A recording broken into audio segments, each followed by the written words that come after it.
Yeah, just That'd be like that. awful. Just like that. Just like Greg. Turn your What? hearing aids, turn your hearing aids up, Earl. Damn you, kids! Get off my lawn.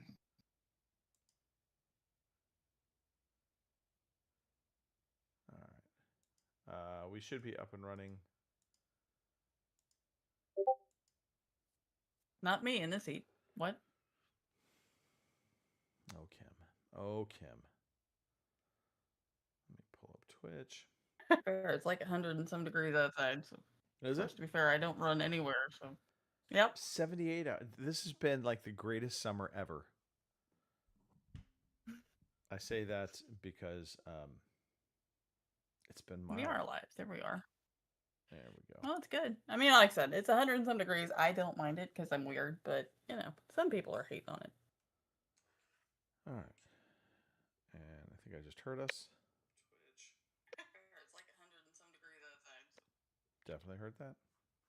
All right. Affirmative. All right. What do you say we do this? Yes, no, maybe so. Let's go. Let's do this. Let's do this.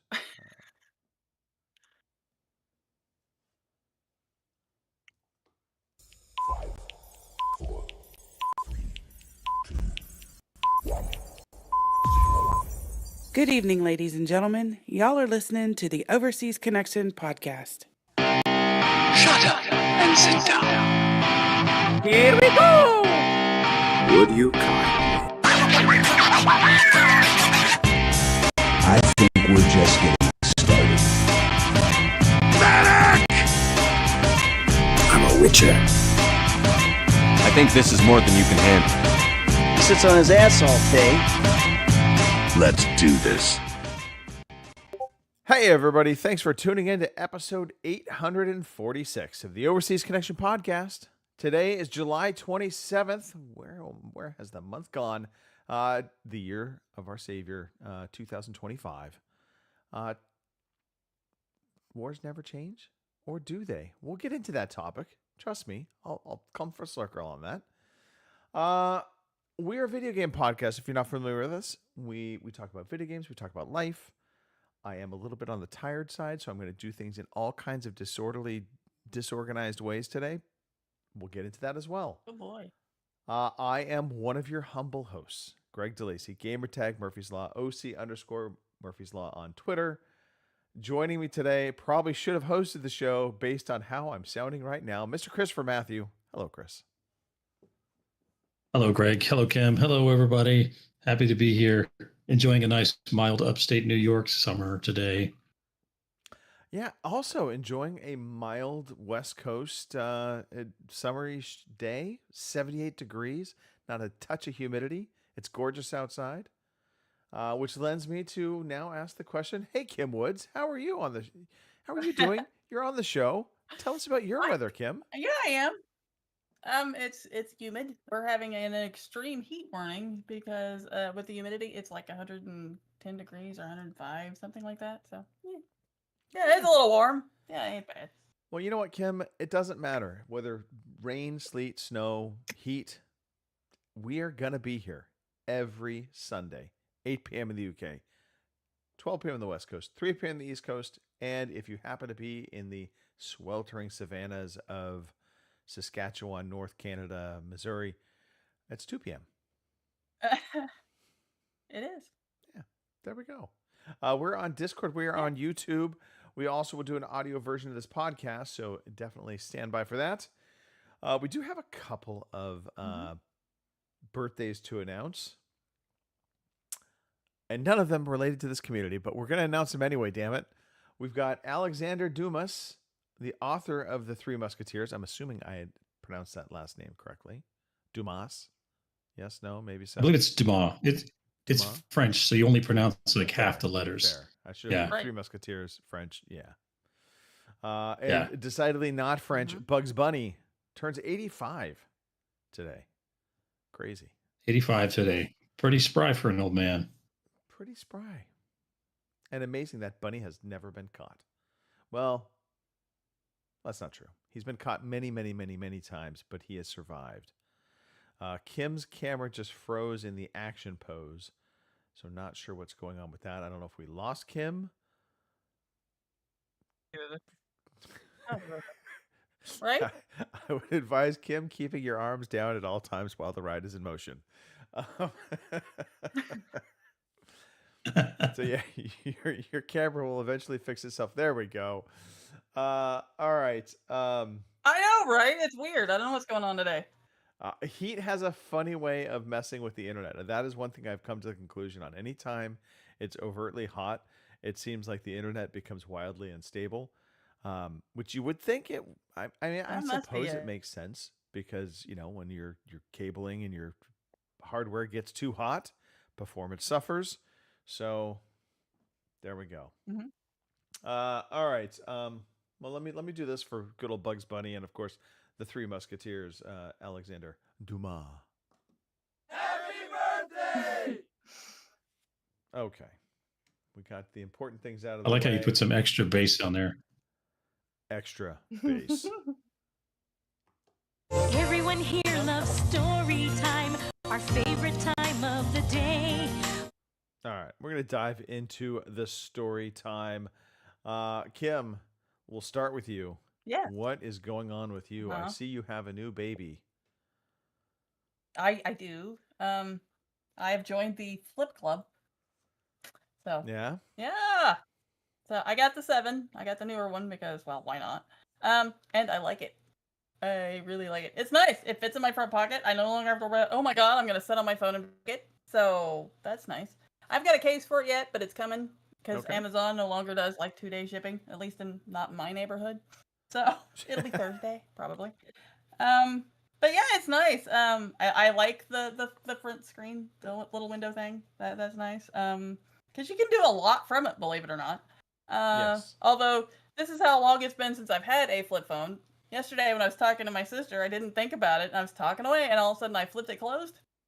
Hung up right on her. So she called me back. She's laughing. She's like, "You closed your phone, didn't you?" And I said, "Yeah, but I'm pretty sure there's a way you can close this and not hang up on you." And sure enough, after Googling it, we figured it out. Oh, is there a way to do that? Yeah. Yes, Okay. there is. I'll explain it to you. I'll send it to you in WhatsApp. But yeah, I was a little worried about like the fold thing in the middle, like after a few times that something was gonna happen, but so far no issues at all whatsoever. Yeah, I don't know if you're thinking about getting one. Like I told my sister, she's looking at getting one. I do it because it's awesome. So the only one complaint I did have is it comes with Google Messages, and I'm used to Samsung Messages, so I couldn't figure out if I could go back to that or not. But again, Google it for the win. Yeah, you just have to go to the Samsung store and download the app for that, and you can go back to your Yeah, Samsung Messages instead of Google. So Oh, was it the Verizon messages? Now I have to think about this. I think so. I wasn't using Samsung Messages. I was using Verizon messaging. Because Mhm. again, whatever carrier you're using, they'll usually have their own proprietary crap on your phone on top of it all. Oh, of course. But Right. Verizon is no longer supporting their messaging. And so it kind Oh, of forced my hand over to Google Messaging, which I infinitely like better than Message right, Plus from Verizon. So right. importantly, it interfaces better with Apple users.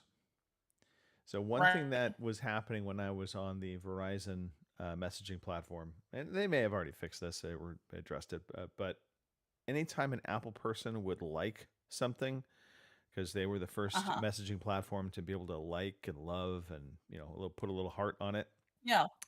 Well, it would literally copy and paste the entire message again into your Oh. thread, and it was annoying as all get out.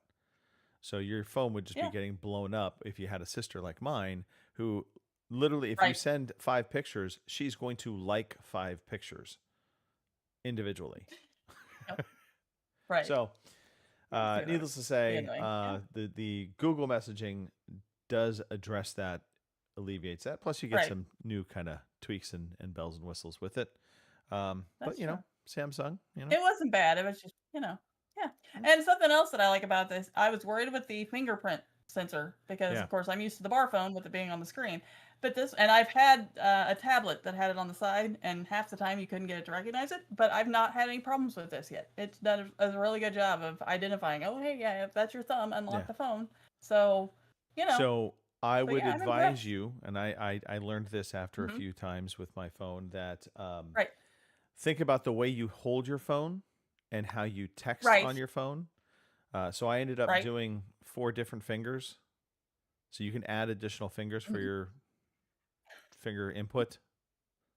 Trying to Yes. be careful here for your fingering, Kim. You can add 4 different fingers. But I also eventually ended up adding face recognition.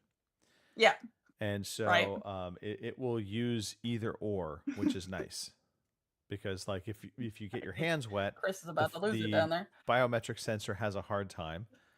I'm Right. gonna plow through the fingering.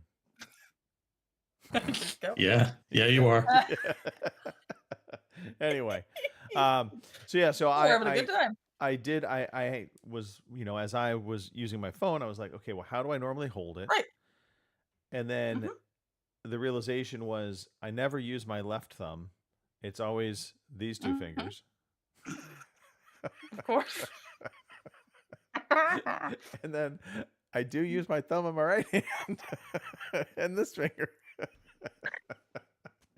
Gonna lose an earbud. So here. anyway, there you Oh go. dear God. Maybe we will Yeah. rename this show to Anyway. fingering, but no, probably not. Okay, but yeah, so Kim, there's a lot to learn with the phone, but it is awesome. I do enjoy Yes. it as well. I do, yeah. Yeah, I enjoy it. And like I said, so far I haven't any issues with the screen because I know that was a weird thing. And I read one review that the guy said he had trouble opening it, and well, I've never had any issue with that. So, Yeah.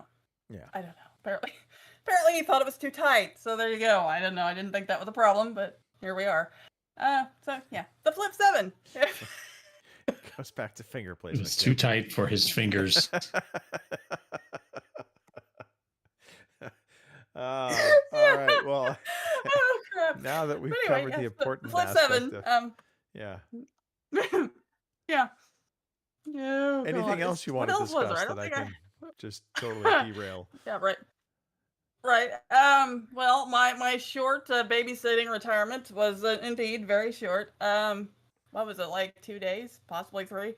My nephews are on ADHD medicine, and even though Anthony's been on it for a while, and he's 12, he still sometimes can't remember that. Oh, hey, I have to take that. So, yeah. After 2 days of him forgetting his ADHD medicine, and also his brother forgetting his ADHD medicine, guess who's back at work again? So, it was fun while it lasted. All 2 days. Isn't that kind of a like? What are you gonna do? It's kind of cruel that we ask people with ADHD to remember to take medicine, right? Like, isn't that kind of a hallmark Right. of ADHD? Is you have a Well, hard time yeah. remembering the daily Right. things? And well, and Yeah. with Anthony and with Owen both, they're just spazzes without it. I mean, they're just bouncing off the walls, and So, they're all excited about whatever it is. So, not gonna lie, I struggle with the whole Okay. ADHD thing. I feel Yeah. like we just, for lack of a better way, and obviously, Kim, this has nothing to do with you because you are not in charge of your Right, right. nephews. So this is a choice of Right. another person within your family. But I do feel like ADHD, like diagnosis and medication, has become Mhm. a bit of a substitute for helping parenting. Right. So probably no doubt that ADHD is probably overdiagnosed. Hmm. I know It's it's a not thing. to say that there are not some genuine cases out there, but yeah, it's probably overdiagnosed. Yeah, it just Yeah. I think it's par for the course though these days with all. I mean, to be medicine. fair, if they had that back when I was a kid, I'm fairly certain they probably would have told me the same damn thing at times. So, I'm kind of right there with you. But at the same token, I've seen a difference in them. But whether or not that's actually because they have a problem or because the medicine's just making them Are being mellow. drugged. I mean, right. No. A joint could do that too. So, Yeah. but whatever. But anyway, the point of my story was Yes. is that they weren't taking their medicine, and that was causing an issue. So I'm back to babysitting again, and I probably will until I'm 50. So, oh and well. then some, Kim. It is You'll what it probably, is. What can I do? yeah, you'll be 55, 60. And they're going to be like, Kim, hey. Yeah, right. Yeah, Uh, yeah, maybe. But what is this risk yeah. of rain? Other than that, the last few days we've had an enormous amount of, as a matter of fact, from Friday until Saturday morning, like Friday afternoon to Saturday morning, we had over 5 inches of rain. Which is Really? which is great when you're, when you're having drought conditions, which I guess, depending on who you talk to, we kind of are. But then again, we kind of aren't. But my problem is, depending on how the rain comes in, sometimes that causes problems with my house because we haven't figured out what the deal is yet, but apparently now I've sprung a leak in my bedroom somewhere. Oh. So that's not, that's not great. I don't know. We think maybe it might be the gutter because we've, of course, got gutter all around the house. And on my side of the house, yeah, we have, I have my side, Dad has his side, but on my side of the house, I think the gutters need cleaned out. So we think maybe that's what's causing the issue. So at least we're hoping. But I'm no gutter expert. So apparently either Dad's going to have to hop up there or I'm going to have to get hold of one of my brothers or hire something to figure out. But yeah, I woke up the other morning and I had a nice puddle of water sitting in my floor, and I looked at it at first and I thought at first it was a cat. But no, it was not cat. It was rain. So I had a nice little leak. So thankfully it was well away from the Xbox because I was panicking for a little bit that my Xbox had gotten soaked. But no. I think my least favorite thing to do is cleaning out gutters. Yeah, I don't think Dad likes to do it either. And unfortunately, we have trees and everything. So, of course, everything gets in the gutters. And yeah, I'm not brave enough to get up there and do it because I hate heights anyway. So, you got water, you got a ladder, and you got heights, and fuck that noise. No, thank you. Not interested. So I don't know. I may have to look into one of those like leaf guard things. I don't know if they're worth the hype or not, but we may have to look into it. So $100, someone will clean them for you. Don't worry about it. Right. Yeah. Probably. Yeah. We're lucky anyway, that we don't have mature enough trees around our house, so nothing is above the roof line. But they're growing. I'm watching them all grow now. And soon enough, we'll start having leaves hitting the top of the house, and Yeah, or we get those like in the springtime. You get those maple pods, those helicopter fucking things, and of course that's where them fuckers go, is right in your goddamn gutter, and then you're like growing maple trees up in it. So yeah, it's no fun, but it is what it is. But I did tell Dad because I'm like, I was just gonna say I need to survey my neighbor's trees, and if any of them have a maple tree, I may need to secretly kill it. Right. There you go. Yeah, because those things are a pain. I mean, I swear to God, they go everywhere. But yeah, so that's been our issue the last few days, is a bunch of rain, and it's washed out some roads and flooded some other places, and and like I said, it's causing leaks in my house, which is not fun.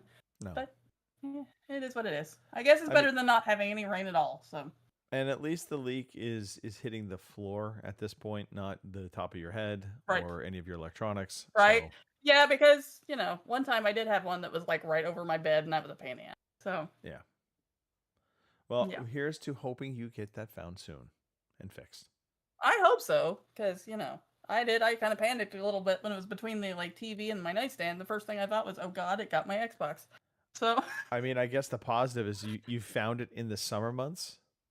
Think about it. This dead of winter, you're screwed. Right. So, be like, Dad, hey, it's 30 below zero. We need to clean the gutter. Yeah, that's not happening. Yeah. So. Or even just being able to fix, if there is a leak in the roof, being able to get up there and fix it during winter, like rainstorms, that kind of thing, becomes very problematic. So. Exactly. So anyway, so that's about the extent here. So. All right. What about the rest of you? I'm sorry. What about the rest of you? Sorry. Yes, I'll go next because clearly I'm off my A game today, and that is because last night Cindy is away. She's visiting her mom. They're doing a belated birthday celebration, so I had our sitter come and watch over Colin and let me go to the gym. So I got in a pretty killer workout. Like today, it was a big leg day, so wobbly legs. As soon as I woke up this morning, I was like, oh, I'm going to feel this all day long. But more importantly, when I got home, which was around midnight, just after midnight, because I went and saw the movie F1, which I'll talk about in a second. Oh. I went to check in on my son and promptly woke him up. So he was awake from Uh-oh. about 1 a.m. to 2 a.m. And then boy. he finally fell asleep. So I go, I was kind of hanging out with him. I go crawl back into my bed and I'm suddenly awake. Can't fall asleep. 3 a.m. rolls around. I finally took a melatonin. We have these little chewables that are melatonin. I fall asleep. 6:30ish rolls around, and Colin's like, "Hey, it's time to wake up, guys. What's going on?" Mhm. So yeah, I am needlessly to say tired. But I did see I'll I did bet. see F1 last night, and I gotta say, I came away super happy. That Oh, movie good. is probably one of my favorite movies I've seen in quite some time. It ranks up there with Maverick for me, which I loved Maverick. And I'll say this: it's gonna follow kind of that similar story arc to those types of movies, right? But I feel like they did Mhm. enough with the story of throwing some curves and twists into it that it didn't feel like your typical run of the mill, guy, comes back and makes a hero's welcome type thing. Um, Mhm. anyway, if you are into racing, I think you will love this movie. If you are into cars in any fashion, you will enjoy this movie. And if you're into Brad Pitt, you're really gonna love this movie. uh, but yeah, no, it was really good. I saw Highly this one recommend. as well. I saw this one as well, maybe 3 weeks ago, and I shared your opinion. Um, Pretty impressive what they accomplished with seemed like a relatively unknown cast. Oh, not a relatively unknown, but not a lot of big names. Yeah, You got Brad Pitt and you got Javier Bardem, and those seem to be the only two big names in the movie. yeah, And so they made great use of the other actors' talents, and made a pretty good film. Yeah, I enjoyed it. yeah. I will say, I think there were a couple, as you said, there was a couple cast members that were lesser known. I think I've seen some of like the pit crew support team. A couple of those faces I like to Yeah, recognize, but I could not tell you where I saw them from. Um, yeah. but kind of recognize them to like, oh, okay, I think I know that guy. Either way, though, it was very enjoyable. So highly recommend. And apparently, it's been killing it in terms of the box office. It's still pulling in tons of money. So it's doing well, which I like to see kind of the non superhero movies do well. In the day and age that it seems like only superhero movies seem to manage to do well at the box office. Um, I also finished up Mayor of Kingstown. Mhm. Season 3. Apparently, there's going to be season 4, which makes complete sense now because of the way they ended season 3. They wrap it up pretty well, but they leave a couple cliffhangers there to where you could clearly see they'd be, we could do a season 4 if we want. Um, I wasn't. I gotta say though, the last episode, I kind of walked away from Mayor of Kingstown being like, huh, okay. I very much enjoyed it up until the final episode. And that last episode, Oh. I just, and maybe it's because of what they chose to make cliffhanger versus what they chose to wrap up. I felt like it just left me, I guess, wanting more. Maybe that's a positive thing. I don't know. But I was disappointed in the way they wrapped it up. And now I just have to wait. So, but I still recommend it. Oh. It's still good. I just wasn't, kind of like the Game of Thrones ending. Oh, yeah, right? It wraps up, it ties up a whole bunch of loose ends, but not all of them terribly effective. And so you're Mhm. left thinking, okay, well, what about this? And again, trying to avoid spoilers for those that may watch it. By the way, shout out to Boomer in the chat. I see him. I see Mhm. Lord in the chat as well. Yep. They could be with us for quite a bit today because we are like one of the prime live gaming podcasts happening right now because another veteran gaming podcast is not doing a live show this week. I'm just saying. Yeah. We're the postal people. We are here every day. Rain, sleet, or snow. Chris, what's been going on with you?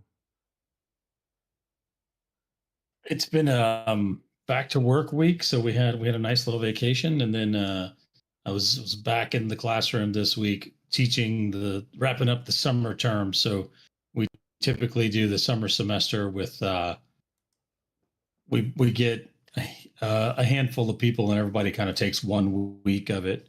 And so I had 1 week of summer school this semester, which is not my favorite way to teach, because where I would normally have 1 hour with each class, 3 classes a day, 3 times a week. In this one, since it's the only class that the students are taking, you've got 4 straight hours of class in the morning, and then they come back in the afternoon and they do a lab, or they come back in the afternoon and they take an exam. And it's a long day for me. It's a long day for them. But it's a good bunch. It's kind of a small class, but they at least are asking questions and participating. So that's cool. Wrapping that up. I have to imagine. Speaking of not sleeping, I was gonna say that has to make those types of classes though that much better when they're actually like engaged, participating. oh, for sure. If I had to just talk for 4 hours every morning, that would be terrible. But they're asking questions, they're participating, so it's at least making it a little bit more engaged, a little bit better. And I know two of them. There's 10 of them. I know 2 of them, so it's always nice to have somebody in the classroom that you already have a little bit of a rapport with. So that's cool. Agreed.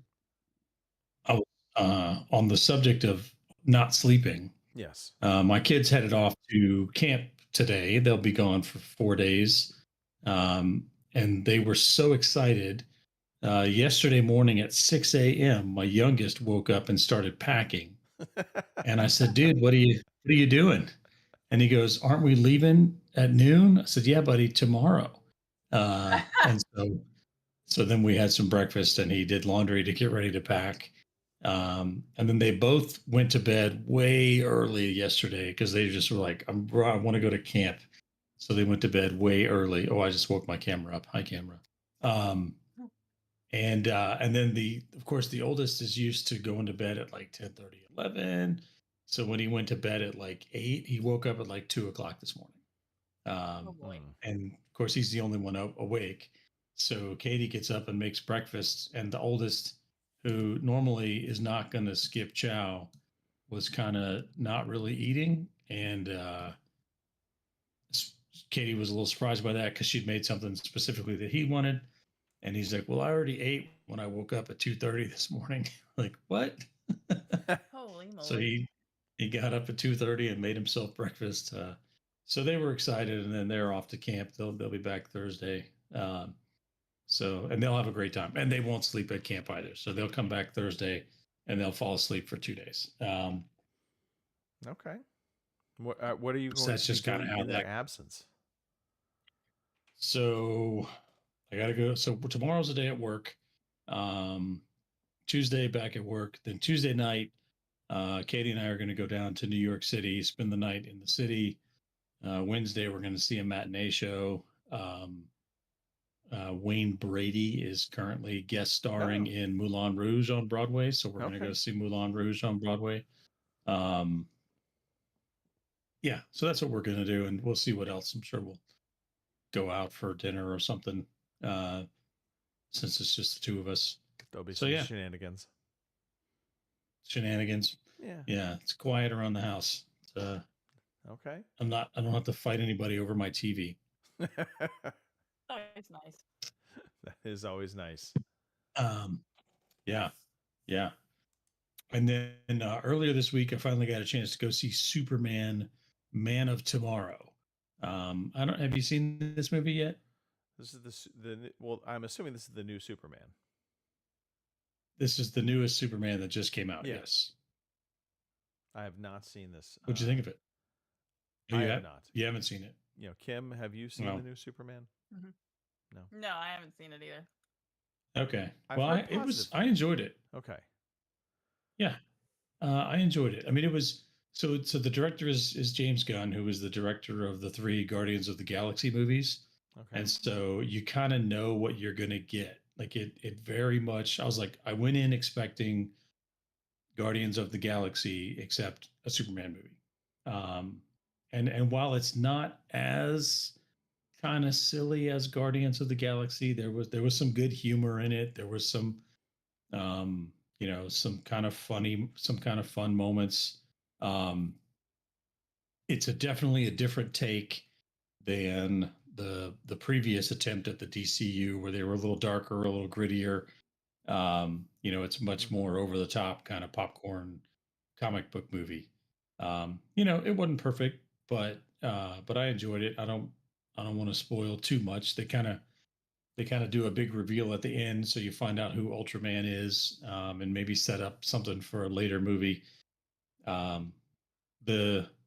don't know if you call them cameos, probably more supporting role of Green Lantern and Mr. Terrific and Hawk Girl as the Justice Gang were nice. And there was some throwbacks to Saturday morning cartoons. There's a couple of times where they pan over to the Hall of Justice.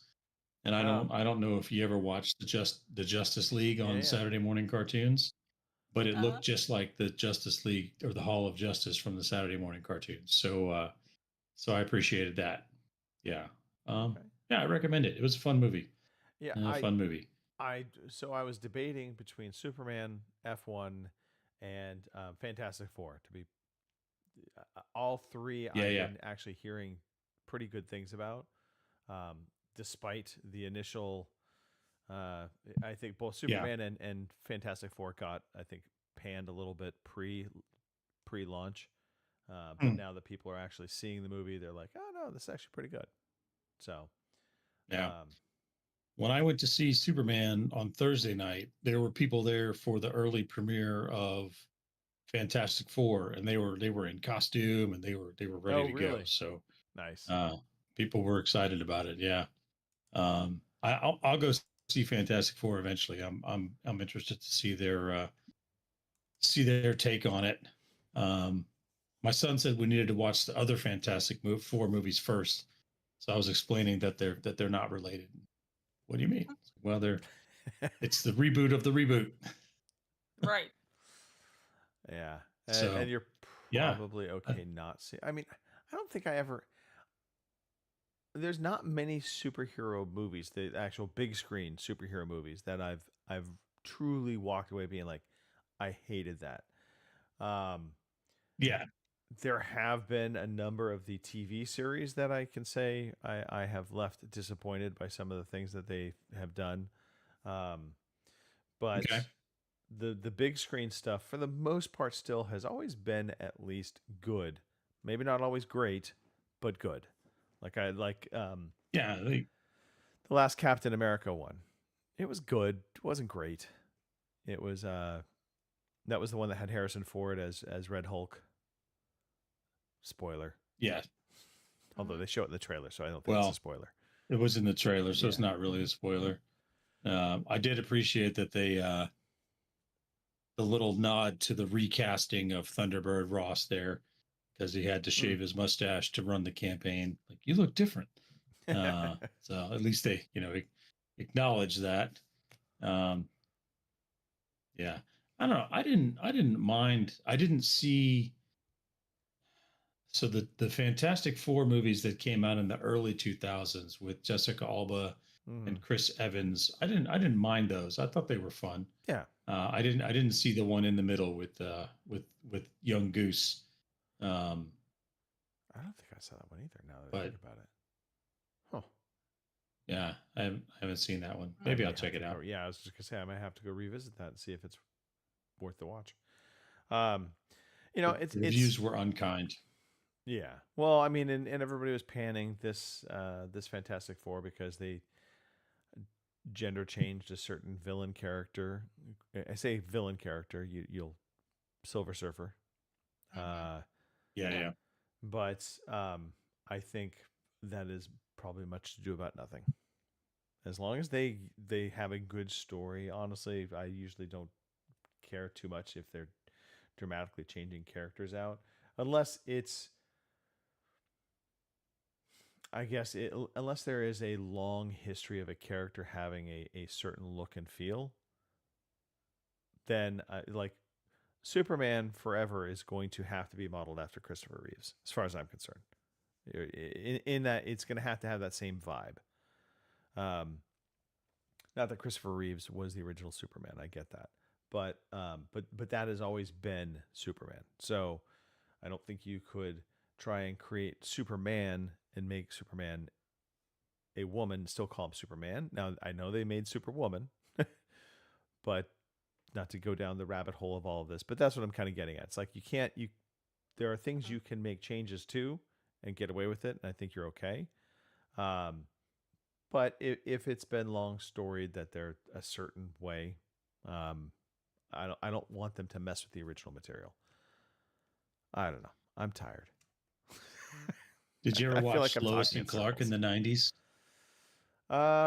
Not really. The TV series, Lois and Clark.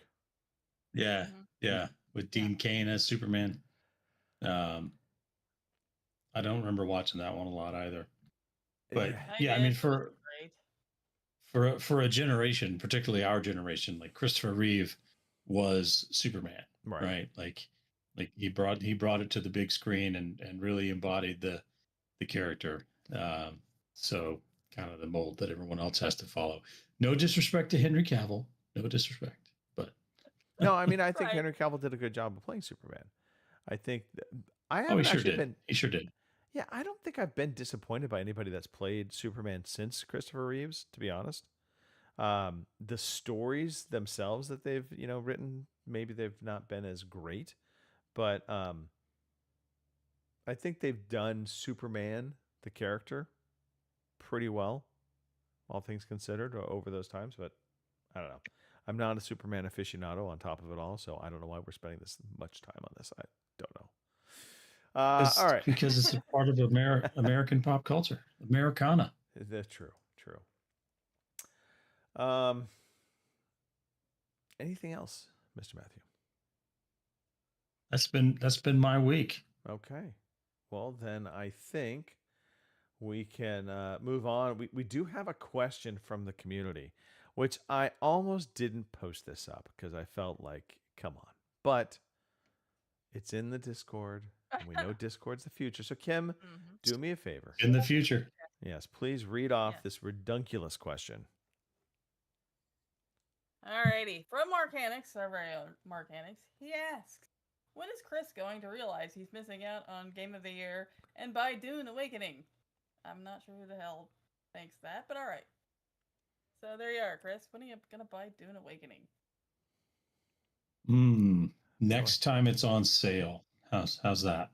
I do want to play this game. It does look like it's pretty good. But I've been following along in the Discord with the Spice Girls there. Yeah. And it just seems really buggy.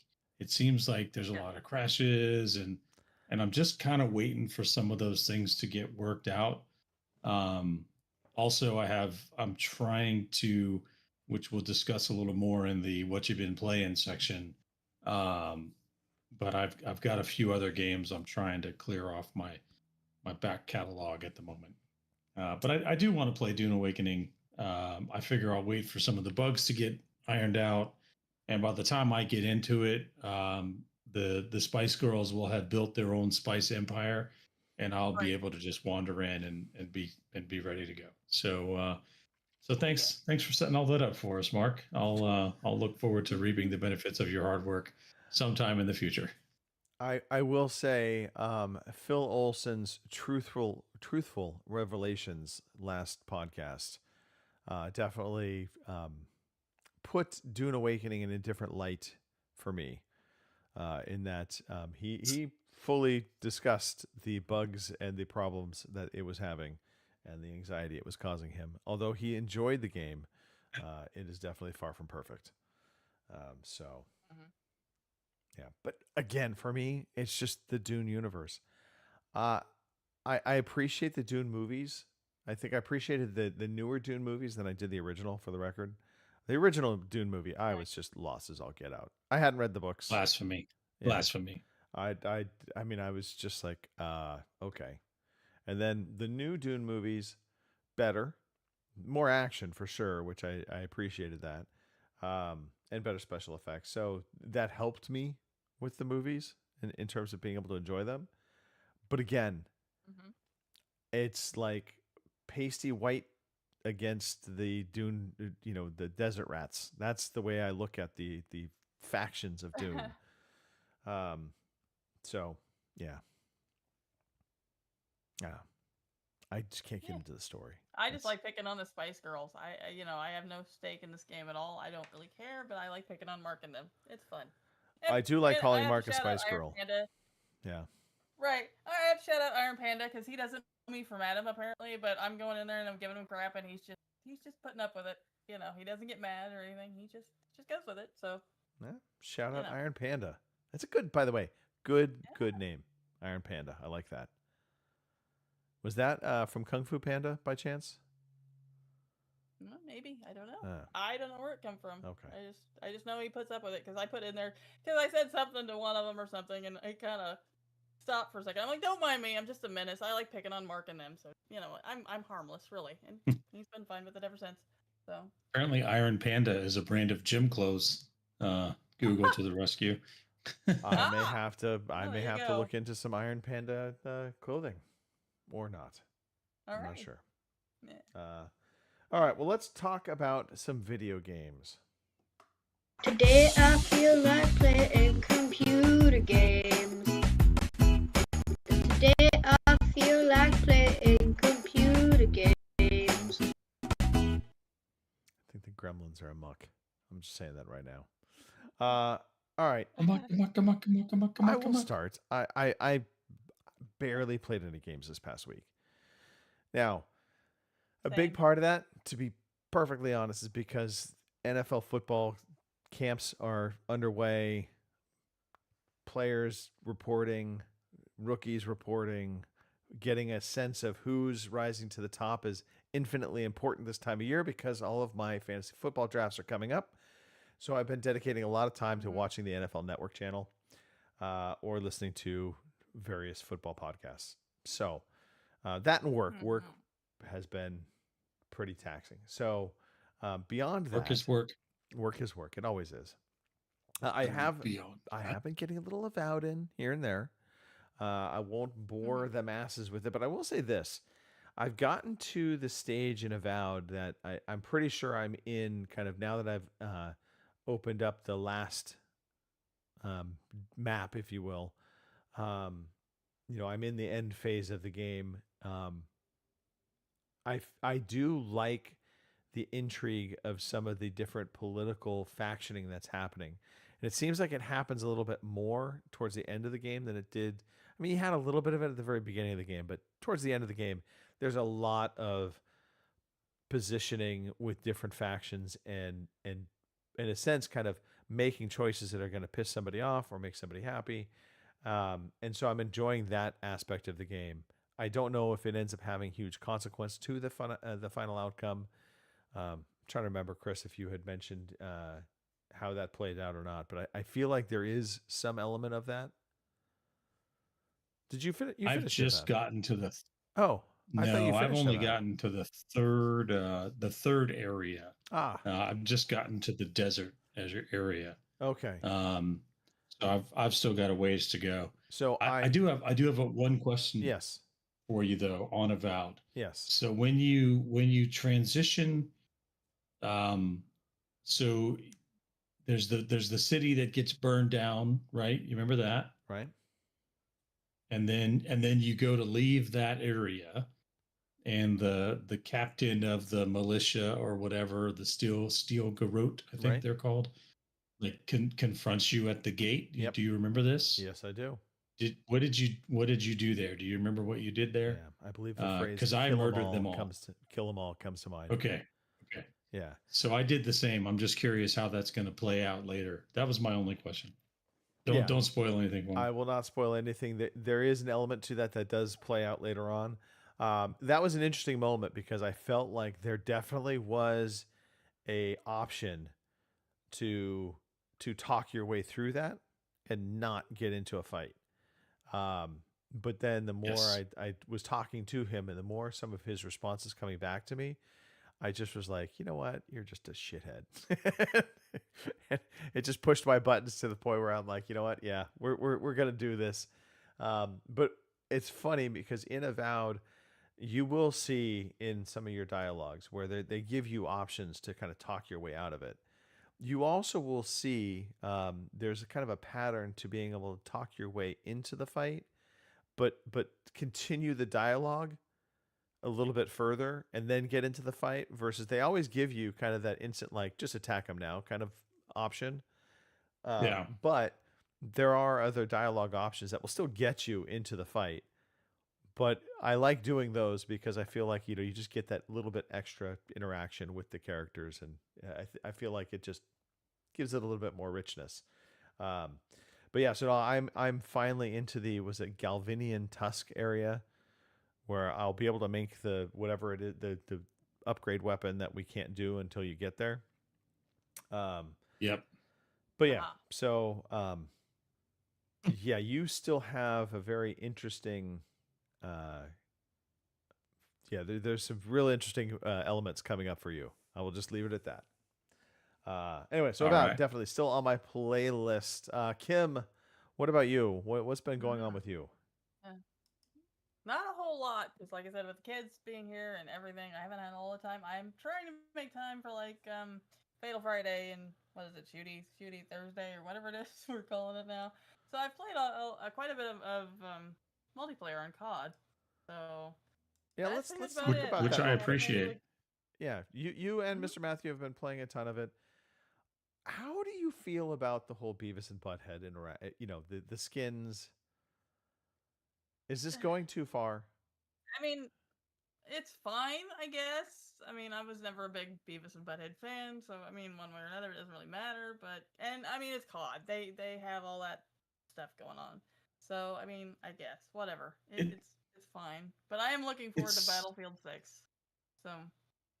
So COD is a free to play game, and so they got to make their money somewhere. True. And so if they make their money selling Beavis and Butthead skins to people who are willing to pay for Beavis and Butthead skins, okay. I mean, I will admit that I was a fan of Beavis and Butthead when I was a teenager, and so hearing the Beavis and Butthead voices during the matches is kind of funny. It is. It is pretty Um, funny. Mhm. You know, I don't mind it. Like when you friendly fire someone and they say butt munch, or whatever, like that, that's kind of funny. Or you hear the great Cornholio or great Cornholio. I'm like, we're gonna score, So why not? Why not? Yeah, right. I don't think Battlefield is going to go that way because you're going to have to pay for it either through Game Pass or you're going to have to buy it. Right. So maybe they won't go that way, but whatever. I don't mind. No, I mean I'm not going to buy them.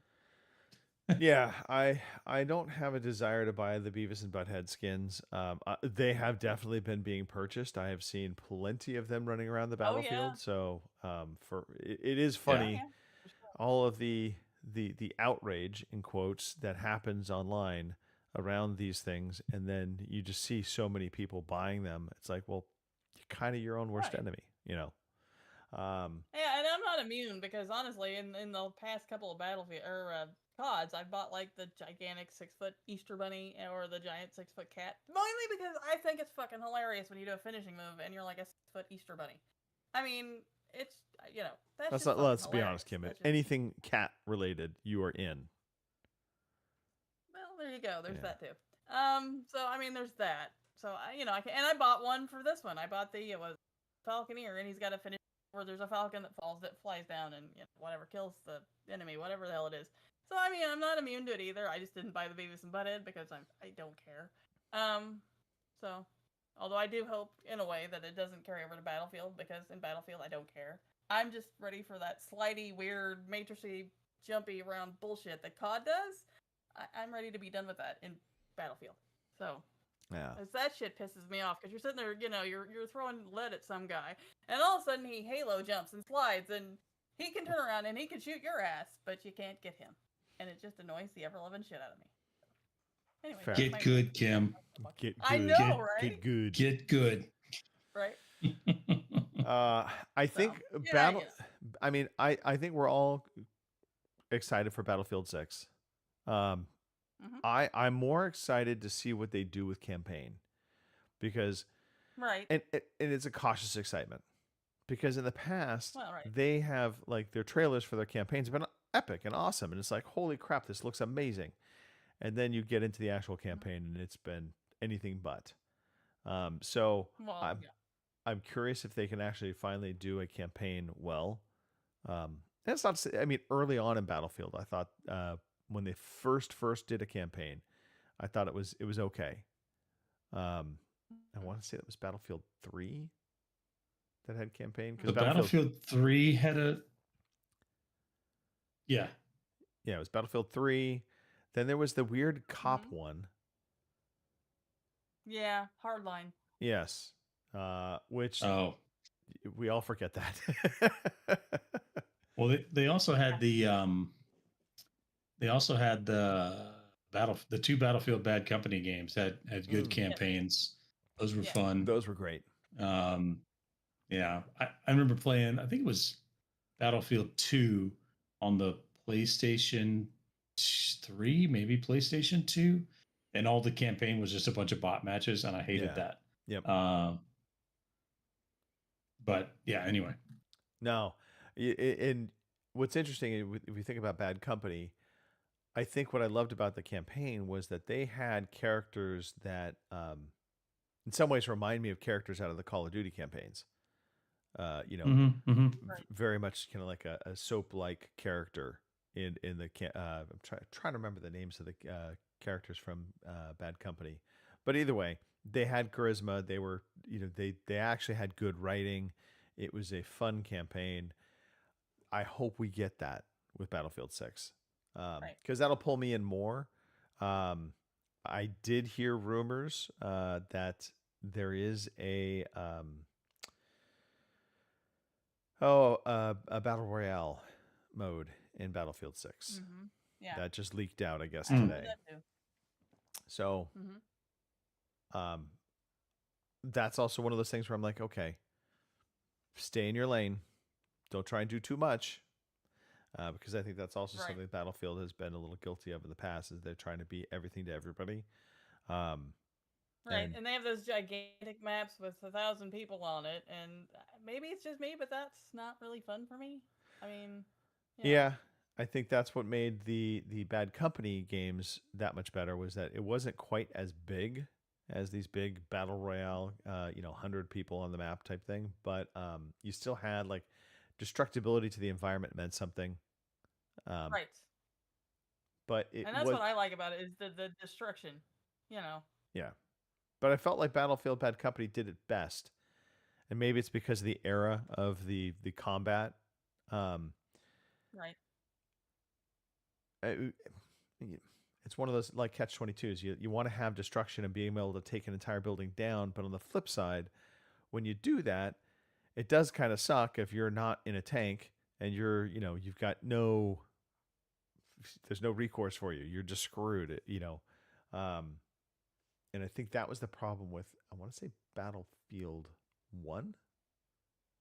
Not the original one, but remember, they also did some weird naming, renaming. So there's Battlefield, Battlefield 2, and then there was Battlefield 1. It came out after 3, I believe. And I felt like that one was really tough. If you weren't in any kind of armored vehicle, you just were screwed. Anyway, I digress. Mr. Matthew, let's talk about what you've been playing. I have also been playing quite a bit of Call of Duty multiplayer because this weekend was double XP. Yep. So why not? Well, that's because in the course of the weekend, I went. I was going to say, That's isn't this because you re-upped yourself? You prestiged. Well, I did. And so now you're And trying to I earn did your it way again. back. Oh. So when Double XP started, I went from level 52 to 55, and then I re-upped, and now I'm back to level 50. All So double XP, you can level up pretty quick. So I've been enjoying it. Although sometimes there's some people out there that need to go maybe touch some grass because it's like maybe all they do is play Call of Duty. We were just playing, Kim and Boomer and I, just before the podcast, and we went up against one team that all had the same clan tag. I'm like, oh, this is gonna be fun. And sure enough, like just got hammered. And so I've come to the conclusion that I don't know how your municipality is, but a lot of cities will have like the over 40 basketball league, right, and the over 40 soccer league, right? We need an over 40 Call of Duty server, some way of verifying that you're over 40, you're allowed to be on this server, and everyone else, go play with the kids. Because I noticed, like, I was playing Friday and started with the early Fatal Friday, and I was doing pretty well. Right. And then when I got to the later Fatal Friday, when all the kids got on, it was like, oh my God, what is happening? So that's what we need. If you're listening, Activision, EA, we need an over 40 league for all these first person shooter games, just for us old people to have fun. We can run around in our Hokas, and we can have a double dose of ibuprofen as our field upgrade, and we'll be ready. We'll be ready to play. Right. Be ready to go. To recap, Mr. Yeah. Matthew would like a senior league for Call of Duty and Battlefield. And Masters League, Greg. Masters League. There we go. That's a good way of. Yeah, Masters League. Yeah, because I'm not senior yet by any chance, so Yeah, Corzan says over 50. You can join Corzan over 50. We'll call it 45 and up. We'll call it 45 and up. We can make exceptions for the 35-year-olds that as long as they act like they're 55. Yeah, as long as their KD is around 1, then they can hang out. Yeah. Right. Yeah, the bad eyesight and the slow reflex club. That's it. Exactly. Yeah, that's it. That could just be the name of our server. Yeah. Right. And aside from that, the only thing this week I've been playing the Outer Worlds, still trying to finish the Outer Worlds 1 before the Outer Worlds 2 releases. I've been playing the DLC this week. So there's 2 DLCs for this game. I guess I screwed up and started the second one first. So the first one is called, or the second one is basically it takes on like a film noir kind of feel, where you roll in and you've got to investigate a murder and you've got to interview all the suspects. But it kind of plays, so it's like a Hollywood star who's been murdered and you've got to find out who done it. And so it really kind of harkens back to the film noir style there. I'm looking at it right now. It is. Yeah, it is what's interesting about it is, even though it's only it all takes place on one planet, right? So the base game is all in this one solar system, but you can visit multiple planets. This DLC all takes place on one planet, but they made the map much bigger than any of the other maps in the game. And so it doesn't feel that small, right? It feels bigger. And so you're kind of, one thing you're trying to solve is who murdered this Hollywood star. And then the other thing you'll eventually have to figure out is why all of the people are being infected by whatever is infecting them. You saw on the trailer there, one of them had like something growing out of the side of their neck. So eventually you'll have to solve that. It all takes place at the distillery, if you will, for one of the companies that you've been dealing with the whole game. So yeah, it's fun. I've been enjoying it. By the way, I can just help you out right now. It's the Dream Scourge that's infecting them all. The Dream Scourge? Yeah. That's got solved. That's what it is. All right. Is it that, or is it the Mind Flayer parasite? I don't know. Could be. Yeah. I'm feeling. I'm getting find Dream out one Scourge or the vibes. other. I'm just saying. There's stuff growing out of the side Yeah, of their all head right, and their all right. face. Yeah. Yeah. The only thing, so they give you this weapon that they highlight in the trailer, where whenever you're near a clue, you have to point the thing at the clue, and then it'll do like the investigation. And I felt like that could have been maybe something that was done with just a dialogue, like, "Hey, there's something here. Look around." Instead of being this other weapon. But otherwise, nah, it's fine. It's the same kind of, you know, how crazy can we come up with a story of corporations just being crappy, kind of vibe that the rest of the game has. So I'm looking forward to finding out who done it. Okay. I'd like that it's like this kind of whodunit murder setting. I've been wanting to fire back up Outer Worlds because I did not finish it. It is definitely on a to-do list. I feel like though I'm so far removed from it, I would have to start over again, and that feels daunting. So It is a lot. It is a lot. There's a lot to it. Which, you know, for a role playing game like that, you want a lot of content. The Spacer's Choice Edition, which is the upgrade that they did, I think last year sometime. Mhm. I think they tried to charge $10 for that upgrade and nobody bought it. So now it's just automatically there if you download the game. It does make the game look better, run a little smoother.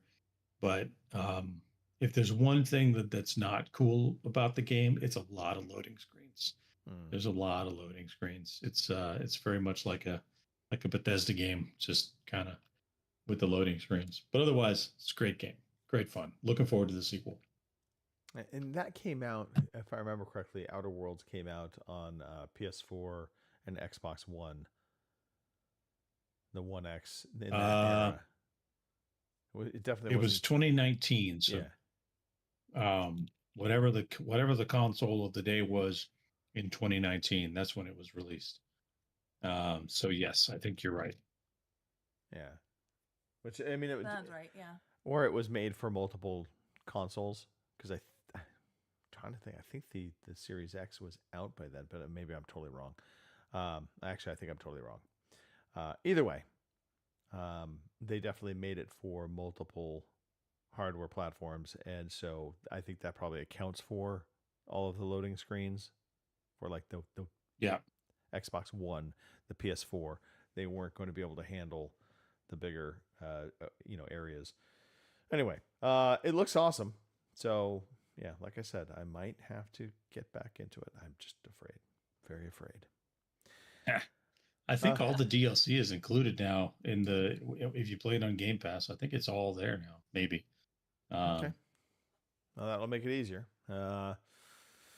Speaking of being afraid, Mr. Matthew, do we have a quiz? We have a quiz. We do. Should I play this jingle then? Yeah. All right, now everybody get settled. Get away from the windows. Now look, good. It's time for the quiz. Yeah, you know what? Oh, too bad. Tough. I love that sound effect. I never want to assume that there's a quiz. I probably should ask this question prior to the show starting. But yeah. Again, I think it's more fun live, just a little mystery. Little suspense. All right. So if you stayed with us this long and you're still in the chat, feel free to play along. We do have a quiz this week, and I decided to go with the theme of massively multiplayer online role-playing games throughout the year. And the reason I chose that is I don't know why, but none of us really play those games, so this should be interesting. So I've chosen 4 MMORPGs on 4 different platforms, and we're gonna roll through and see how we do. So the first MMORPG is DC Universe Online. That's DC Comics, and the release platform is the Nintendo Switch. And the first guinea pig is going to be Kim. Behind the scenes, coin toss is going to be Kim, you get the first. You get the first guess. DC Universe Online on the Nintendo Switch. And I believe Okay, Boomer is going to be participating. I see him in the chat. I'm not sure if Lord is still there, if Corazon is still there. We expect on point scores, people. Sharpen your pencils. No cheating at home. Sharpen your pencils. Here we go. Get away from the windows. I'm gonna say 65. Kim is going to say 65. All right. Greg, what do you think about DC Universe Online on the Switch? This is a tough one because so DC Universe Online originally came out, I believe it was PC and PS4. It might even be PS3. I don't recall specifically, but I know it was a PlayStation platform console that got the game first. It also came out to PC, and I want to say it was pretty favorable when it first came out. With like, it had its niggles, right? It wasn't perfect. However, porting it to the Switch, that is, and I just feel like they probably did not do a great job. I'm going to say 60. Greg's going to say 60. The show hosts are feeling very ungenerous today. Our shatters are feeling generous. The actual answer was 73. So Boomer comes in with a 70, and Corzan comes in with a 76. So our two chat friends are tied for the lead. Going into round two. So Greg, you're up first this round, and we're on to our PC release, and the PC release is Guild Wars 2. So Guild Wars 2 on the PC. Greg, you're up first, and I'll try to pay attention to see if Boomer and Corzan come in with an answer. Okay. First of all, I'd like to say Nintendo people will settle for anything, and so they probably gave it a high score for an inferior product, but that's just Nintendo people. So anyway. All right. Guild Wars 2 on PC, I am going to say 82. Greg says 82. Over to Kim. All right, and I remember this game because I think Hardly Dan played it for like ever, and I think he played like 2,000 hours of it or something. I remember he played it for quite some time. That's dedication. Right? I'm gonna go. I'm gonna say 87. Kim says 87. Corzan says 79. Did we get an answer? Still waiting on Boomer here for a quick sec. Do some quick math while we're doing that. We're always waiting on the Boomers. 11. Always waiting on the Boomers. Jeez. The party. I feel like this is going to be a non-answer. He gets a all right. Did not finish score. We'll see if he catches up. The answer was there. 85 with an 85 at the last moment. There we go. So the answer was 90. Wow. The answer was 90. So Kim was the closest that round. So going into round 3, Boomer has the lead with 8, Kim in second with 11, Corzan in third with 14, and Greg has some work to do at 21. So here we go, Greg. You're going to get this one. It's Kim starting to go first again, and this is Elder Scrolls Online for the Xbox One. Elder Scrolls Online for the Xbox One. Let's type that into the chat. Give them a little time to catch up with the stream.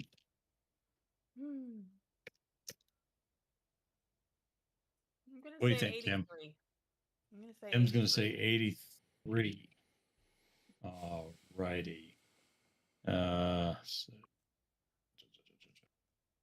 Greg, what do you think? This is actually a tough one because I think back to like Elder Scrolls Online, in particular for the console side, right? Fallout 76 for the console side. They started off pretty rough, not terribly favorable, I feel like Kim, you said what, 83? I feel like that's actually probably a 80. pretty good guess. I'm going to go with 80. Greg's going to say 80. All right. So I gotta do some quick math here. Ooh, not a good play on that one, Boomer. That's what I like to see. That's what I like to see. Yeah. There we go. Plus 12. 20. Okay. So the actual answer was 74. So Greg gets the closest in that round. So now Kim has a pretty strong lead at 18. Boomer in second at 24. Corzan with 26 and Greg with 27. So close some ground on that one, Greg. All right. Close some ground on that one. And to close us out, we have Final Fantasy XIV 14. Final Fantasy 14 on the PlayStation 3 is so we're back to Kim, Greg. Kim, Greg, it's your turn to go first. Oh, I feel like I need to be bold one way or the other with this, so I'm going to say 91. Greg's going to say 91. All right. What's Kim have to say? 85. Kim says 85. Let's see. Do some. Corzan also says 91. He didn't Price is Right you there. He just took your answer. Yeah. Great minds think alike. Kind of rude, I guess. That might have to become a stipulation in the future of you can't take somebody's score. Yeah. You can only Can't go take someone else's higher score? or lower, something like that. So what? So Kim said 85. Mm-hmm. Boomer coming in strong with a 95. And Boomer comes in with a 95. I will say that while I'm tallying this up, you were all very generous. And the actual answer was 49. Oh my God! Holy Wow! crap. Did not expect that from a Final Fantasy game. The actual answer was 49. So everybody had a bad round there, and so we end up with Kim. Yeah, Kim is the winner took the with L. 54. Corzan in second with 68. Greg with 69 in third, and Boomer rounds it out with 70. So yeah, that one was a tough one. Yeah, There we go. You don't. So there's your. I was just gonna say for Final Fantasy, that had to have been like a panic moment for Square Enix, seeing that game getting panned that hard. Since all of the other Final Fantasy games typically score very well. They have a dedicated fan base. They really do. Although I think Final Fantasy 11, the online ones, Final Fantasy 11 and 14, I think they had kind of a rocky start. It was 14. Apparently, yes. No, 14 wasn't the one with the car. Where they had, it was more action. Oh, you got me. It's more actiony. Trying to remember. This doesn't really matter, but because there was one of the Final Fantasies where they have this car they drive around to different locations in, and it was like the bro car. The bro car. Yeah. I think that was 16. No? 16? Yeah, I don't know. I'll have to look it up. But yeah. Not a popular start for Final Fantasy 14. Maybe it was never popular. I don't know. Yeah. But I don't even. that's your MMORPG quiz, folks. Okay. Alrighty. Well, where does that bring us now? We're on to the news. And by the way, thank you for that, Time for the Mr. Matthew. news. You're welcome. Here is the fucking news. All right, so still not a lot happening, but there's some juicy stories in here. So I thought we'd delve into a few of these. This first one, I think it's going to be more the commentary and well, let's talk about it. So Microsoft talked about the job cuts, in particular Satya Nadella, he sent a letter to Microsoft employees. And in the writing, it said, by every objective measure, Microsoft is thriving. Our market performance, strategic positioning, and growth all point up and to the right. We are investing in more CapEx than we ever have before. Nadella referred to this as the enigma of success, stating that the layoffs presented an opportunity for the company to shape, lead through, and have a greater impact than ever before. Nadella went on to evangelize Microsoft's AI ambitions. The AI sector, which Microsoft has reportedly invested billions of dollars in, is the company's primary focus, viewing it as the next battleground to be won in the digital space, following Google's domination of search and video. Just imagine if all 8 billion people could summon a researcher, an analyst, or a coding agent at their fingertips, not just to get information, but to use their expertise to get things done that benefit them, Nadella wrote. Consider how organizations empowered with AI could unlock entirely new levels of agility and innovation by transforming decision-making, streamlining operations, and enabling every team to achieve more together than ever before. So, one, obviously, Microsoft is positioned themselves that these cuts were necessary for them to make this big investment into AI. I think many people still question, could they not have made this investment without the job cuts and still probably been profitable? And I think the safe answer is yes, they probably could have. They would have been less profitable. They are a for-profit company, and they have shareholders, and shareholders would not be happy about that. So, I don't think those cuts were unavoidable from how Microsoft was positioning themselves. I do want to get into the bigger conversation around AI, because it is, and I'm going to say infecting everywhere. AI is the hot buzzword in my industry. It's the hot buzzword in every industry imaginable right now. How can we do things with AI? The problem I'm having with the use of AI is it's no longer really being thought of as a tool to help us do our jobs, but often it's being viewed as a tool to replace us to do jobs. And I feel like once we're going down that rabbit hole, we are very much missing the big picture of just, the human contract that we all have with one another in the world, which is, the unspoken contract is you don't harm your fellow human. We succeed, we thrive together, not independently. And I don't know. I'm sure, Chris, AI is rampant in your side of the world. Oh, What yeah. are your- I mean, it depends on it depends on what you mean by AI is rampant. So on campus, for sure. And we tell our students, like, hey, this is a thing that's not going anywhere. Like, learn how to use it. Right? Learn how to use it to make yourself better. And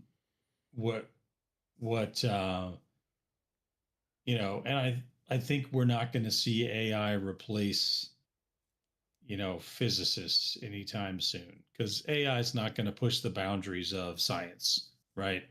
AI is going to compile existing information, and it might make it faster for people to push the boundaries of science, but the AI itself, right, at least yet, is not gonna push the boundaries of science.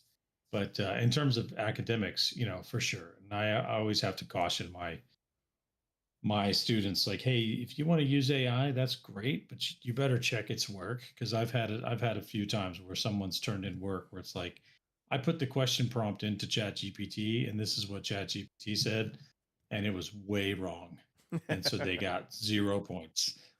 Right. So yeah. Use with caution. Yeah, I mean, I guess AI and robotics all kind of go hand in hand. It just feels like we're just kind of like spiraling towards this. We're dehumanizing the human experience. I don't know. Oh yeah, And maybe People this are- is overly philosophical for this podcast, but I mean, it struck me. And so, Kim, I don't know how much AI touches your life. Obviously it's a little different Not a from a lot, no. caretaking standpoint. Right. Um, Right. but imagine the day where they're like, hey, we have an AI robot that can watch your kids for you.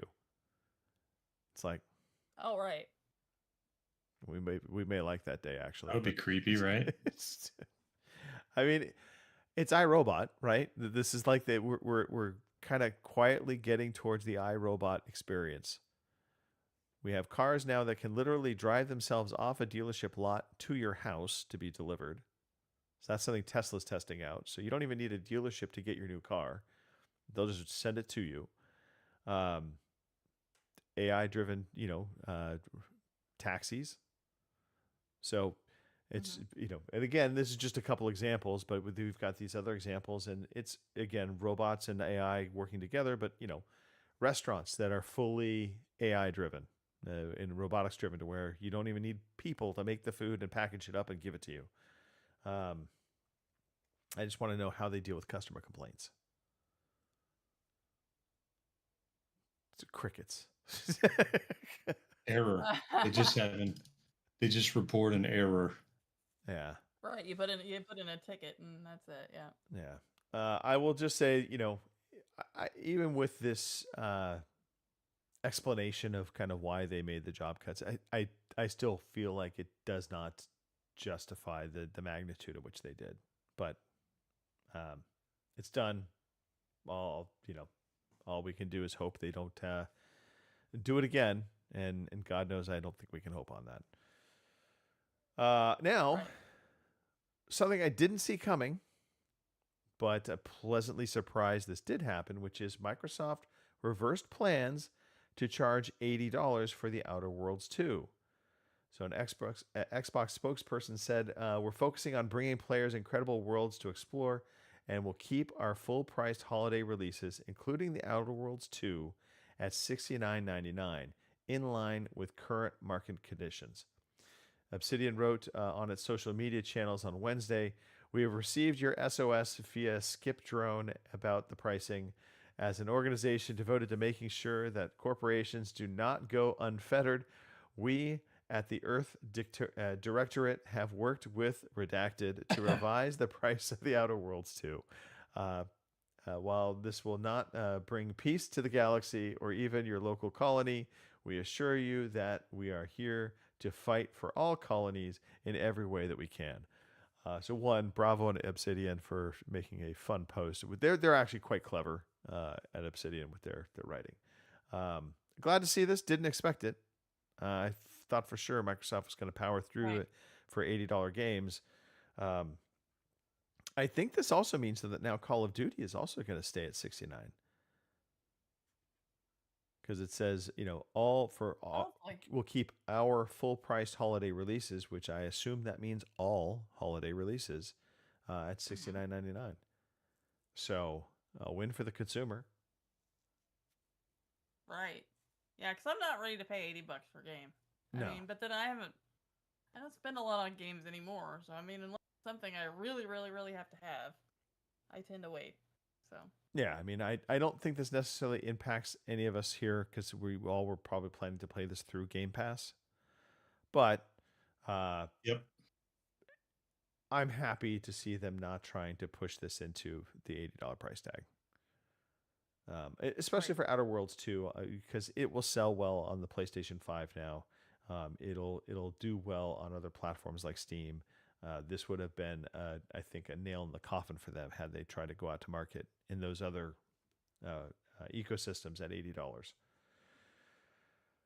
$80. In other news, Sony acquired 2.5% of Elden Ring publisher Bandai Namco in a strategic partnership.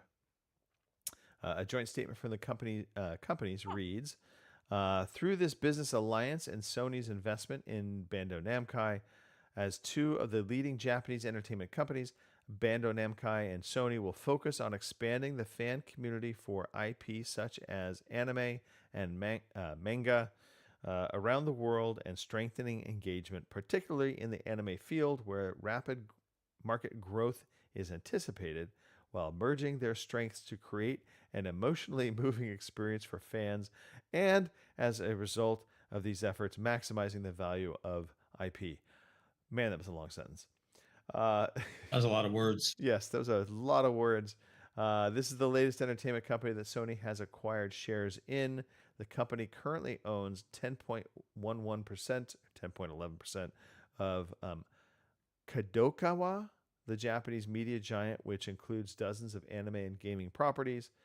In December, Sony became the largest shareholder in the company following reports that the PlayStation maker was looking to acquire the brand entirely.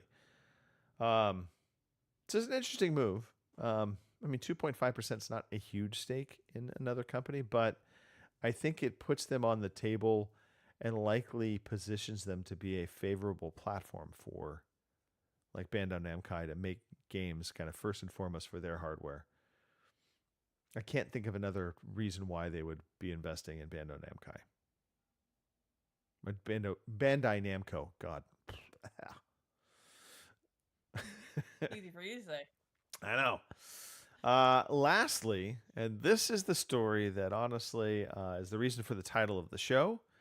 It has created quite the fervor over the weekend. So the title reads, more Sony first-party games are coming to Xbox and Switch. So this is according to a recent job posting that appears Sony is planning to release more of its first-party games on platforms like Xbox, Nintendo Switch, in addition to PC. The recent job listing seeks a senior director of multi-platform and account management. This role would oversee commercial strategy for PlayStation Studios titles across platforms, including Steam, Epic Games Store, Xbox, Nintendo, and mobile. This marks a continued trend of Sony loosening its exclusivity model, while not on the scale of Microsoft's cross-platform moves. It's significant for fans competing on console or competing consoles who may soon access more PlayStation titles. I kind of called it with Helldivers 2. That really was, it seemed like their test market to say, is this viable? But maybe Sony's not even worried about testing it. Maybe they're just soft shoeing their way into this mode. So they're going to launch Helldivers 2 on Xbox. Previously, everybody thought that would never happen because Sony is actually publishing it on an Xbox platform. This does signal that Sony is going to do more. Now, at what pace? I mean, I have it on pretty good authority. I think we're still going to see the and I did drop that in there because I had a conversation with somebody from PlayStation. We're still going to see this dragging. It's one of the side benefits of my job. We'll still see this dragging of first-party titles to other platforms. So they'll drag behind, but maybe not as long. It won't be a year wait any longer. I think the 3 to 6 month window is more likely. They still prioritize hardware. They're going to do that because Sony, at the end of the day, is a hardware company. PlayStation is first and foremost a hardware company. But there definitely are chinks in that armor. And Sony's, I think the new head of PlayStation has even said as much. He wants to maximize kind of where they're out beyond the PlayStation ecosystem so they can pull in more profit. And again, just I think Microsoft going the route they've gone has opened this door for Sony to feel okay about it. Had Microsoft been keeping everything exclusive to their, Xbox and PC only, I doubt we see this move from Sony. But with, Microsoft, for all intents and purposes, pretty much dropping the curtain and being like, hey, we're going to put it out everywhere to everybody day and date for the most part, I think Sony no longer has that fear of console wars, for lack of a better way to put it. Right. So here's my question to the two of you. I'm all for it. What do you think is the next game that Sony brings to Xbox in particular? Ooh. Oh. Yeah. What's You your might have guess? to give me some. I have not paid a lot of attention to what are the PlayStation exclusives. So I can help. So It's a lot more single player focused. Helldivers 2 really is Yeah. like the one multiplayer focused game that's but Spider-Man, The Last of Us, so Days Gone. I think I thought I saw that The Last of Us. I thought I saw that a lot of those games were going to be available through the Steam storefront once the Steam storefront comes to Xbox. So I think all of the above might be the answer. Yeah. Okay. I don't know that they're going to come over. Do you think they lead with one? Because I will say this too. Those games are definitely Sony first party, whereas opposed to Helldivers 2, Yeah. it's Sony published, but it is a third party studio that made the game for Sony. What first party Sony game do you think is the first one to cross? I mean, hell, do they go back to I feel like Uncharted? The Last of Us. Last of Us? Okay. I feel like The Last of Us. I'm going to go with that because I think that one, with the TV series being so successful, like that one's primed to make some bucks. You know, Yeah. There's probably some people, you know, God of War is great, but I don't know that I don't know that one's kind of having a moment, if you will. Yeah, but then again, maybe that's the one they offer up first because, you know, they can hang on to the one that that's still kind of in people's minds. I don't know. Kim, what would you hang your hat on? First game from Sony to come to, first party first party developed. I don't know. I think I'd like to see like Ratchet and Clank.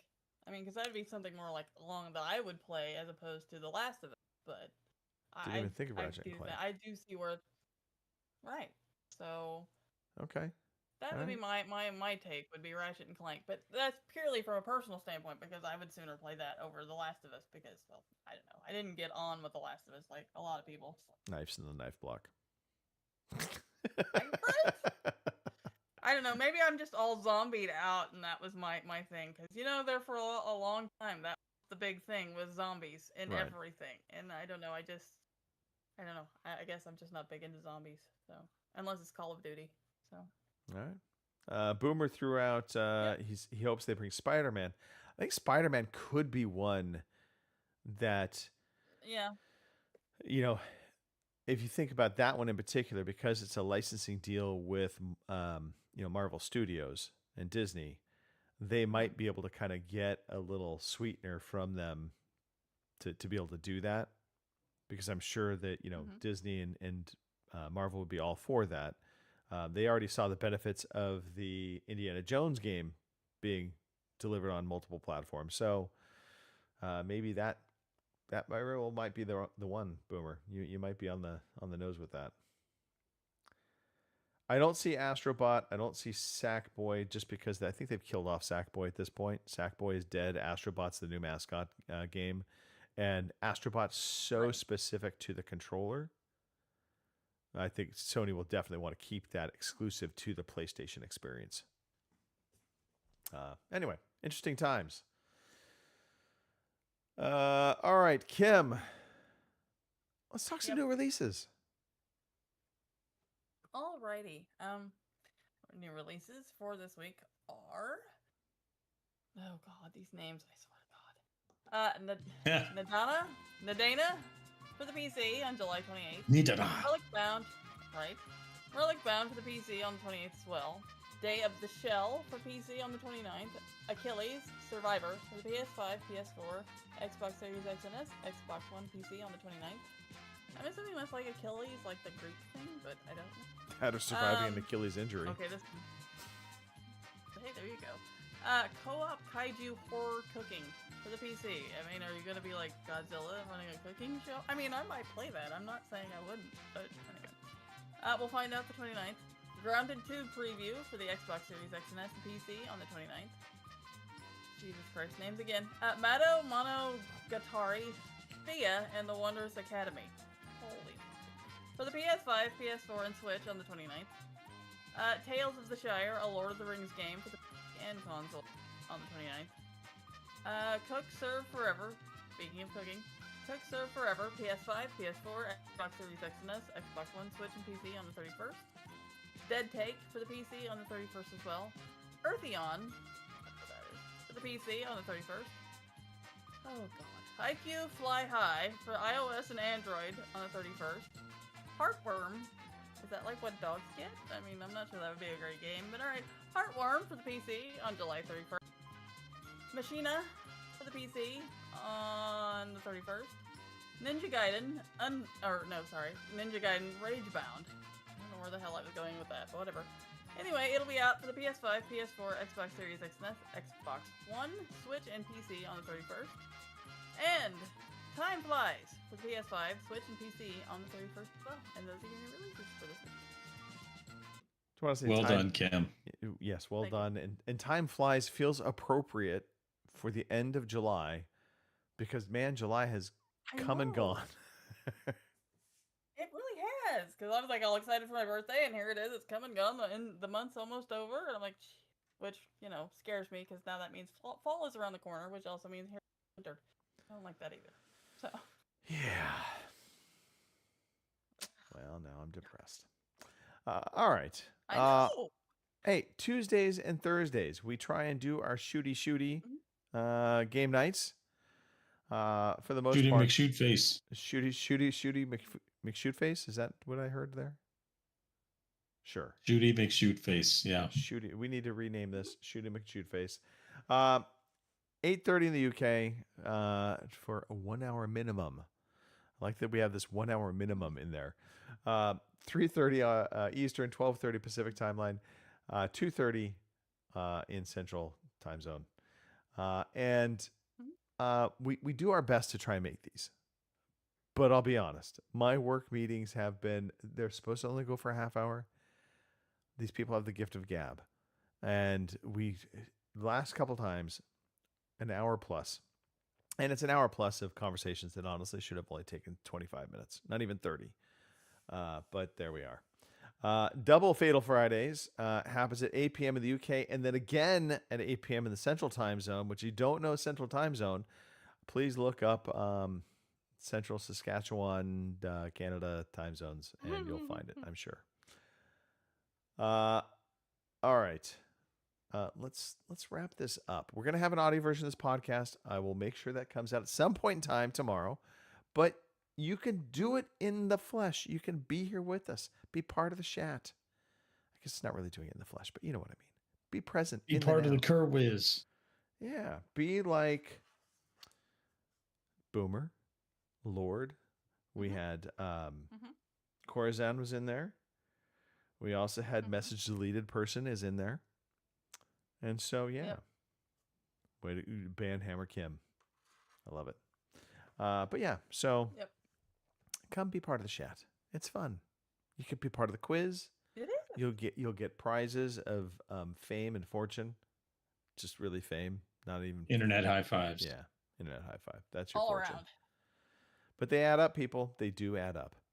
All right. Let's start shout outs. First, Kim, you go first. Please do so now. All right. All right, we'll do that. All right.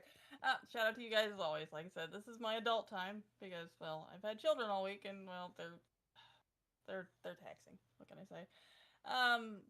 Hopefully, y'all stay cool if you're in these more hot time zones as we are, because, like I said, apparently the next couple of days we're under an extreme hot or heat warning. So, which for me just means it's a normal day, because again, I'm weird. Other than that, I'll post the show up on the social medias tomorrow, and I'll pass you over to Chris. All right. Well, I'm going to shout out the two of you because it's been fun chatting with you. I would try to list everyone that we played Call this week, but the list is long and distinguished. But I will shout out Kim and Boomer because we had some Saturday, Sunday double XP fun. So so that was a good time. Everybody who showed up for Tuesday, that was a long list, and we also had a great time. Oh, and I'm going to shout out camp because I got a few days here where the house is going to be quiet and just kind of do whatever adults want to do for a little bit. So so thanks camp, and pass it over to the muscles from Brussels to close us out. Muscles from Brussels. Shout out to the two of you. I echo your sentiments. It's always fun just getting together, talking a little games, talking a little life. Shout out to the Matthew family. Mom and Dad will be running around the house naked without worry. So enjoy that time. Shout out to Kim, apparently living in the hellscape. A little bit. Yeah. My shout glow, out. can't you tell? Yeah. Got to shout out Ozzy Osbourne, Hulk Hogan. Lost them both this past Right. week. Just sucked. And Chuck Mangione. Malcolm Jamal And and Chuck Malcolm Mangione, Jamal Warner. Malcolm was- Jamal Warner. Normally we get them in threes. There was like 5. So I don't know who It the was a fifth rough one was, week. but It was a yeah, rough it was a week. rough week. A rough week for childhood because all of those individuals, for the most part, were part of our growing up years in many ways. So, yeah, just sad to see that. But also, training camp finally underway. Football is back. We can actually have meaningful conversations now, Kim and Chris, about our football teams. A real quick question. Redskins or Commanders? I'll start with Chris. Can I go with option C? They should have named themselves the Sentinels. So I'm all on board with getting rid of the Redskins name, but they really missed an opportunity there to name themselves the Washington Sentinels, and bring in Keanu Reeves because he was in the movie the Replacements, right? Yep. Yeah. And he's I like he's just, everybody loves Keanu Reeves, so they just missed an opportunity there. Okay. That's my 2 cents on the whole topic. All right. Actually, yeah, I like that idea. To be fair, that was a good one. I don't have 2 cents in it one way or the other, so whatever. I mean, I'm not going to lie. I'm that traditionalist that was like, just keep the Redskins name. I've grown accustomed to the Commanders name now, so I can live with it. Right. I'm not Mhm. terribly bothered either way. I will ask Kim a new follow-up football question because now all these are just Uh-oh. percolating. Casey's stadium situation. So the Chiefs are reportedly potentially, looking at locations. They might move the existing stadium location to elsewhere within the Kansas City area. Is it potentially going across the so. river? Is that the big hubbub? I've heard that. Yes, I've heard that Kansas is courting them awfully hard. But I hope that Missouri will do something about that and hopefully get to keep our football team. I mean, I'm not gonna dump them if they go across and now they're in Kansas. I'm not gonna do that. But it would be nice if we could do something to keep them here. And from everything that I've seen, they want to stay where they are. So Okay. I guess we'll see. Is the design for an outdoor stadium or an indoor? I don't know this. I don't know. I haven't really heard. So Okay. They're considering a dome. If they go to a new stadium, they're going to make a domed stadium, or they'll just renovate Arrowhead and stay there. that would make sense. Yeah. I mean, Arrowhead has such tradition behind it, but I also want to say this. I feel like Arrowhead, it's one of those, it's like the Seattle Seahawks, the 12th man kind of stadium. It's intimidating coming into that stadium. And being a dome, I think, obviously it's going to make it louder, but I think it does it lessens the advantage that the Chiefs have of the outdoor elements.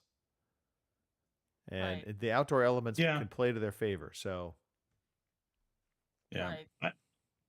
Not having a dog in that fight, I hope they stay where they are. They have a nice setup there where the Chiefs and the Royals stadiums are adjacent, and so you kind of create a sports area. super. So I complex. kind of hope they stay right where they are. Yeah, my gut tells me that's going to happen. Also, and just for Marcanix, we did talk a lot of wink ball, just to piss him off. We do miss Marcanix. Hope all is well on the home front. Give Jenny love, hugs, and kisses. Shout out to Phil Olson. I do not believe the sun has burned his skin the past week. He has stayed in his vampire cave, so he is safe. That was just we talk about a interesting revelation never knew about. But that's why we do these. Every now and then we learn a new nugget. Who would have thunk? Phil Olson, part-time vampire. Go figure. All right. On that note, everybody have a great rest of your weekend. We will be back next weekend. And until then, see you later. Thank you for listening to the Overseas Connection podcast.